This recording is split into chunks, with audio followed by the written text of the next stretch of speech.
why you keep relapsing, and how to make it stop. You quit. It came back. Different habit, same loop. Look, this isn't a willpower issue. It's the whole system. I'm here to show you why relapses continue to happen, how genetics, trauma, and codependency all team up, and what you can do this week to stop relapsing. I'm Sara Vandenburg, founder of Tenali. I'm a licensed clinical social worker. I'm a licensed chemical dependency counselor and a certified sex addiction therapist. Let's dive in. Relapse is never random. You're removing something that regulated the system, even if it was just for a very short period of time. These issues generally live in your boundaries, or lack of boundaries, your self-esteem, or your lack of self-esteem, and dysregulating trauma patterns. If these things don't change, it's only natural for your body to gravitate towards something that's going to help it feel better, even if it's only temporarily. I'm going to use a tree model to help you visualize what this looks like for you, starting with the seed, or the genetic vulnerability, and then the roots, or the childhood trauma and abuse, and then the trunk, or the codependency, and the multiple leaves and branches, or the multiple addictions that you may use. So let's start with the seed. The seed of the whole tree of addiction is going to be the 40 to 60% genetic vulnerability that you have as the result of just how you were born. So if your parent struggled with alcoholism, you're 40 to 60% more at risk of developing alcoholism yourself.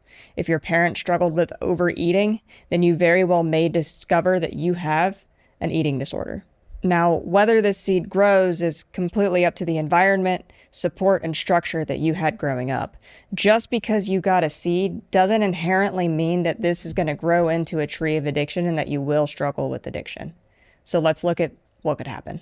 So when the seed begins to develop roots, it's generally as the result of having a lot of fertilizer. So in this instance, we're going to look at fertilizer being like the childhood trauma and abuse that you may have experienced growing up. My favorite definition of abuse is one that Pia Mellody uses in her book, Facing Codependence, which is that abuse is anything less than nurturing. So these roots can represent childhood sexual and physical abuse. It could represent abandonment, neglect, having impaired caregivers, or even having violence in the home. Roots install survival skills such as numbing out, people-pleasing, performing in order to be safe, or just pushing everybody out. These roots are underground or in the subconscious. They're the beliefs that we operate out of, and yet they feed into everything else. If the roots aren't treated, then it starts growing into a trunk. The trunk of this tree is going to be the trunk of codependence. Now, codependence is a disease of extremes. On one end of the scale, we have being too dependent, so people-pleasing, fear of rejection, inability to say no. And on the other side of the spectrum, we have anti-dependent, which is I can do it all by myself. I don't need any help. I'd rather go without than to ask for help. And codependence generally will swing this pendulum back and forth, going from one extreme to the other extreme. It could even be within minutes, hours, days, weeks, and it could be I'm this way with this group of people and I'm this way with this group of people. Pia Mellody references 5 core symptoms that codependents tend to struggle with. The first one is boundary failure. So this is when people have a hard time setting boundaries, or when they do set boundaries, they're too rigid and extreme and they come across as walls. The second one is having what's called other esteem, which means that I get esteem based off anything outside of myself. So what kind of car I drive, how much money I make, who I'm dating, where my degree came from. It's getting my feel-good feelings from any source other than inside myself. And again, because codependence is a disease of extremes, when we have other esteem, there's 2 different polar opposite effects that could happen. On one side, we feel entitled or like we're better than others. And on the other side, we feel worthless or like we're less than others. A lot of codependents struggle with both of these. We may feel better than one group of people and less than another group of people, all at the same time. And it can be a big, confusing mess. Codependents also struggle with moderation, so they have all or nothing feelings, thoughts, and behaviors. Codependents struggle with perfectionism and shame. So what that might look like is lying by omission or over-exaggerating some things to try to come across as good or perfect, and feeling shame when we can't hold up to our own expectations of ourselves, not based on other people's expectations. And then lastly, having a very hard time being interdependent. Interdependent is this notion where I stand alone with my higher power. I'm completely okay and content with myself and my higher power. Now, when I need to depend on others, I can depend on other people who are trustworthy, and I can determine who is trustworthy and who is not. Once upon a time, I really struggled with determining who was trustworthy and who wasn't, so I would tell the wrong people all kinds of information about myself, and then they would use that information against me, and then I would blame them for using that information against me. But whose fault was it that I trusted them? It was me. So when we get into recovery from codependence, one of the things that we have to do is become ultra accountable for our own judgment and the actions that we take and the trust that we place in other people. People who struggle with interdependence tend to be very codependent. They tend to over-rely on people, or they tend to push everybody away. And when we build our lives based off these beliefs, this trunk continues to grow, and it sprouts multiple leaves and branches, which then become our multiple addictions on 4 different levels. So on the first level of addiction, we have chemical dependencies. And these are the ones that people naturally think of when they think of an addiction. Alcohol, benzos, opiates, narcotics, any sort of drug that we insert into our body that releases dopamine that helps us feel better.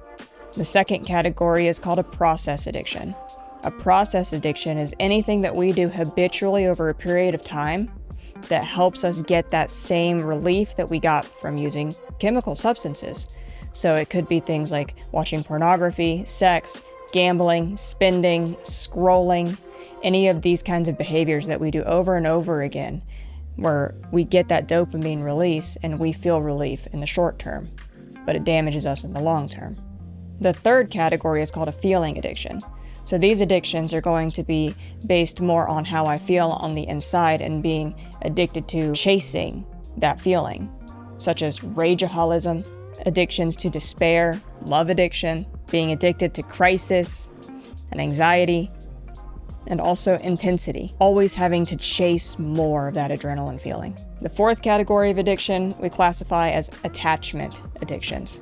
And so these addictions are going to be based more off the relationships that we have with other people. Some of these addictions could look like intimate partner violence, trauma bonds, approval addictions, compulsive caregiving, and even enabling an addict.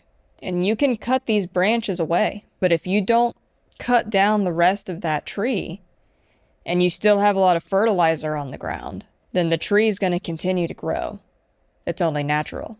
So this model can help us explain things like chronic relapse or addictions that start late in life. With chronic relapse, we cut the branches of the tree, and maybe we were good at pruning them.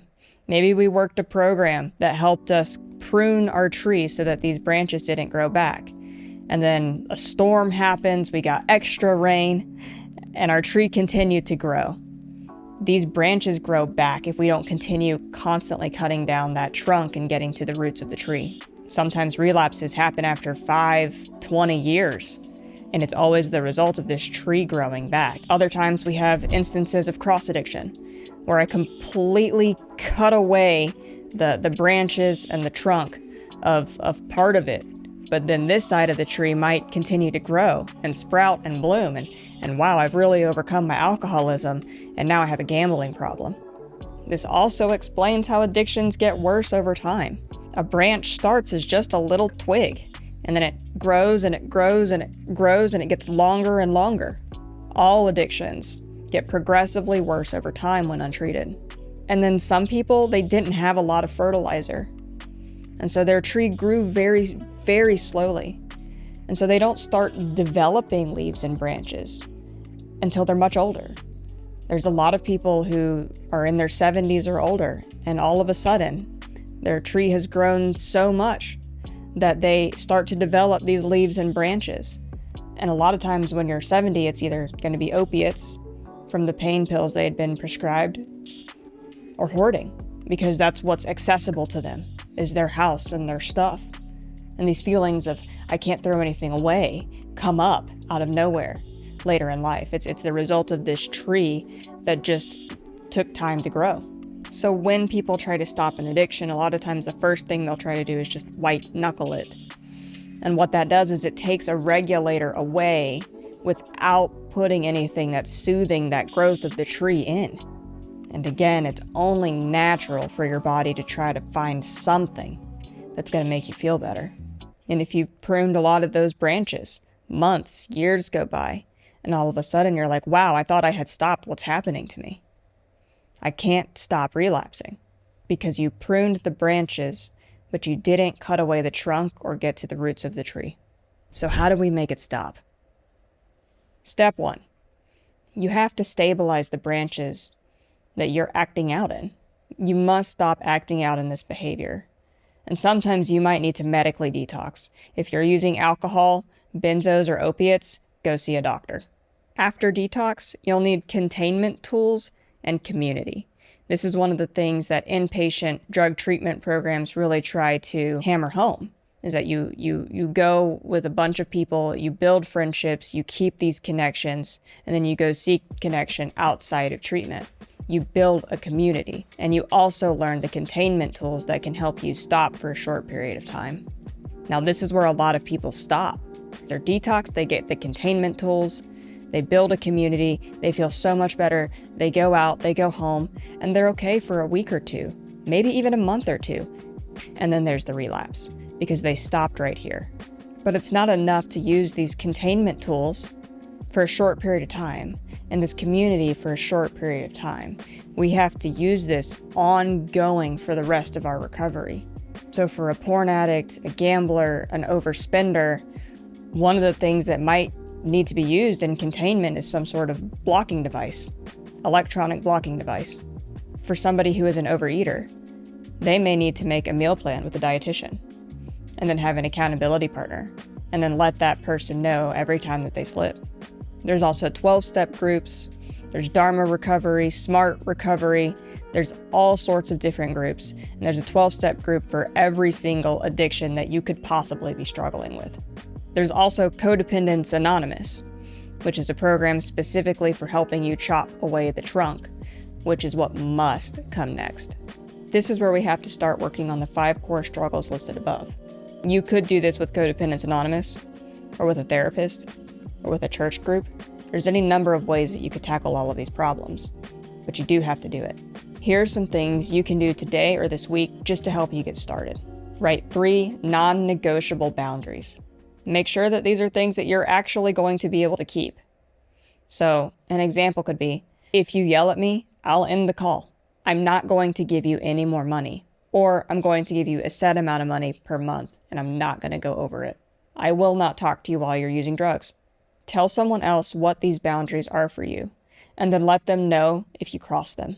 They can help hold you accountable. This will help you build trust within yourself. Do something consciously to help you grow your self-esteem.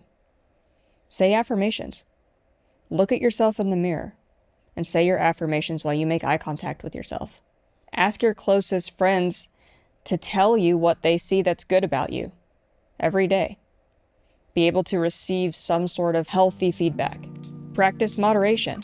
Buy enough sweets only for the week. And if you eat all of it at once, don't go back to the store for more. Wait until the next week's grocery round trip. And then practice healthy dependency. So ask for help 1 time a day, and then be able to receive the help without apologizing for it. And then, as you're working through these codependency beliefs, you can start doing the real trauma work. The fertilizer, the roots of the tree. Find a trauma-informed therapist. Find somebody who does something that's somatic, which uses a different part of the brain. So something like brain spotting, EMDR, somatic experiencing, ETT. Write an unsent letter, unsent being the key word. If you send it, talk to somebody about it. But write an unsent letter to your abusers. Write an impact statement. Write a letter to the person that you love who died. Tell them everything you would want to tell them. Read it out loud. Set up an empty chair right in front of you. Imagine that they're sitting in it and read it out loud to them. Whatever it is, don't avoid this work. This is usually the work that we avoid that creates those relapses that we talked about earlier. So you can see how genetics may give us the seed. Trauma feeds the roots, codependency becomes the trunk, and the multiple addictions are the multiple leaves and branches, what everybody else sees. Pruning branches is temporary. We must get down to the roots. That's how you make it stop. If this tree analogy helped you, hit like and subscribe. Drop your stories in the comments below. I'd love to read them. I'd love to answer any questions if you have any. Let me know what would be most helpful for you for the next video.